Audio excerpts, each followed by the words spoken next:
Hello दोस्तों, welcome to YouTube channel. दोस्तों आज हम डिस्कस कर लेते हैं कि MP NHM CHO में आपका सिलेक्शन होने के बाद कब कितनी सैलरी मिलेगी, ट्रेनिंग के टाइम पे आपको कितना सैलरी मिलेगा, आगे प्रोविजनल आपका अपॉइंटमेंट हो जाता है तो कितना सैलरी मिलेगा, फाइनल अपॉइंटमेंट के बाद कितना सैलरी मिलेगा, सब कुछ विथ प्रूफ हम डिस्कस करने जा रहे हैं। ऑथेंटिकेट प्रूफ के साथ हम इसको डिस्कस करेंगे। यदि आप इस चैनल पर नए हैं तो प्लीज़ चैनल को लाइक करें, शेयर करें, सब्सक्राइब करें एंड बेल आइकन दबाएं ताकि आगे की पल पल की अपडेट MP NHM CHO की सारी अपडेट्स आपको मिलती रहे।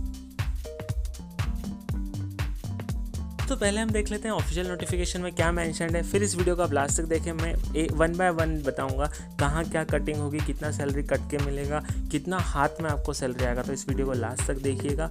जो भी हम इस चैनल पर शेयर करते हैं आपके साथ वो फुल्ली ऑथेंटिकेट होता है ताकि आप मिसलीड ना हो। जो भी ऑफिशियल नोटिफिकेशंस आते हैं एंड जो भी प्रीवियस CHO सिलेक्ट हुए हैं उनसे जो फीडबैक मिलता है, उनसे जो जानकारी मिलती है वो मैं आप तक शेयर करता हूँ। तो आइए देख लेते हैं। तो दोस्तों जो ट्रेनिंग के टाइम पे होगा, आपको 6 महीने का ट्रेनिंग होगा, उस समय आपको अराउंड 10,000 आपका मानदेय डिसाइड किया हुआ है, तो 10,000 तक आपको मिलेगा। फिर आपका प्रोविजनल जब आपका अपॉइंटमेंट हो जाता है, प्रोविजनल अपॉइंटमेंट में कितना मिलेगा, एंड फाइनली आप संविदा भर्ती में फाइनल सिलेक्शन हो जाता है तो कितना मिलेगा। तो ये सब मैं आपको बताऊंगा, आप लास्ट तक इस वीडियो को देखिए।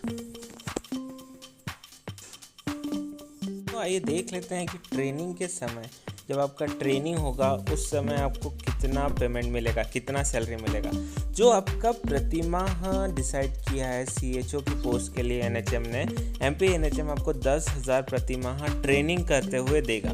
मतलब आपको सिखाया भी जाएगा और आपको सैलरी भी आपकी स्टार्ट हो जाएगी। तो 10,000 आपका प्रतिमाह फिक्स किया हुआ, ये फिक्स्ड पे है, इसमें कोई DA TA अलाउंसेस नहीं जुड़े हैं। ये 10,000 फिक्स आपको दिया जाएगा। इसमें से यदि आप हॉस्टल सुविधा लेते हैं, जो गवर्नमेंट हॉस्टल्स, गवर्नमेंट छात्रावास रहते हैं, यदि आप उसकी सुविधा लेते हैं तो उसका जो शुल्क है वो घटा दिया जाएगा। मान लो यदि 2,000 रुपये हॉस्टल फीस है तो आपको 8,000 रुपये सैलरी मिलेगी। ये ट्रेनिंग के टाइम पे है दोस्तों, मतलब आपको सिखाया भी जा रहा है और पैसे भी दिए जा रहे हैं। तो यदि हॉस्टल की फ़ीस 2 से 2,500 है तो आपको 7,500 से 8,000 हाथ में पैसे मिलेंगे, इन हैंड सैलरी मिलेगी। ट्रेनिंग के समय में जो 6 महीने की ट्रेनिंग होगी CHH की, उस समय में आपको 7,500 से 8,000 सैलरी मिलेगी यदि आप हॉस्टल लेते हैं। यदि हॉस्टल नहीं ले रहे हैं, आप बाहर कहीं अपने रूम में लेके रह रहे हैं या अपना घर है वहाँ पे, तो आपको पूरे 10,000 सैलरी मिलेगी। दोस्तों क्या होता है कि कभी कभार ट्रेनिंग पूरी होने के पहले ही आपकी प्रोविजनल पोस्टिंग की कर दी जाती है। जैसे अभी कोविड महामारी के कारण, कोविड पैंडेमिक के कारण डॉक्टर्स की, हेल्थ ऑफिसर्स की ज़रूरत बहुत ज़्यादा बढ़ गई थी। तो क्या किया गया था कि आपका ट्रेनिंग कंप्लीट हुआ नहीं, मतलब 2 या 3 महीने का ट्रेनिंग हुआ, उसके बाद आपको प्रोविजनल पोस्टिंग दे दी गई ताकि आप सीखते भी जाएं एंड आप अपनी सेवाएं भी देते जाएं सरकारी अस्पतालों में। तो यदि प्रोविजनल पोस्टिंग आपकी हो जाती है तो उस समय में आपको 15,000 प्रति माह वेतन मिलेगा।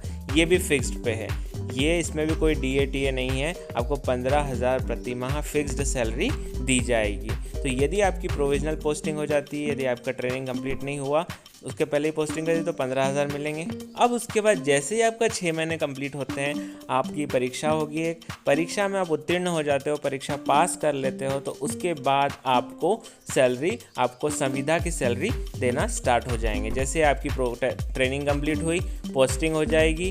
पोस्टिंग होने के बाद आप यदि संविदा कर्मी के